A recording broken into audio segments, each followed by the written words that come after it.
again and again in nature, from the very most ancient bacteria to more recent species, they go through a juvenile phase of hostile competition to establish themselves. And when they find that it is cheaper and more efficient and more beneficial for everyone to feed your enemy rather than fighting them, then we are on the way to the new civilization we're all looking for.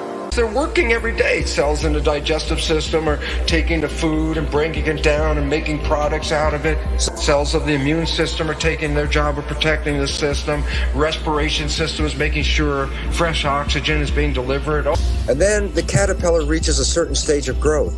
And at that stage of growth, it just stops eating. It can't take in anymore at this point. If you were a cell in that caterpillar body at that time, you would look around and say, oh God, our world is coming to an end.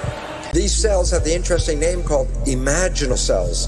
And these imaginal cells come up with new visions. And what happens is, in the midst of all this chaos, when all the other cells are running around thinking the end of the world is coming, the new imaginal cells are laying out new ideas, new visions, a new plan, a new scheme, a new way of life. And around these ideas, the cells reorganize and they start to create new massive organizations to create something much more fabulous than the previous system. A system that is much more sustainable, a system with a higher level of evolution. So there's a transition from an old world of caterpillar with an old belief system and an old way of life that was no longer sustainable. And therefore, you have two choices in this world right now. You can retain your caterpillar status and go, oh my God, the sky is falling, and be in fear. Or you can say, the caterpillar is going, I want to build the butterfly. Why? Because if I become active and, positive in the process of building the butterfly, I'm engaged, I'm working, we're creating the future. If I sit there and bemoan the loss of the caterpillar, then I'm making myself sick and everything around me. Why? I'm not contributing to our evolution.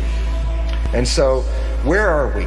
We're at the demise of the caterpillar stage of civilization and the rise of the butterfly. What we have to recognize is that all this crisis, etc., is not outside of consciousness. If we look at biological evolution, all big evolution is preceded by a catastrophe right now. From being overly concerned with the negative emotions and the rational mind to listen to the values.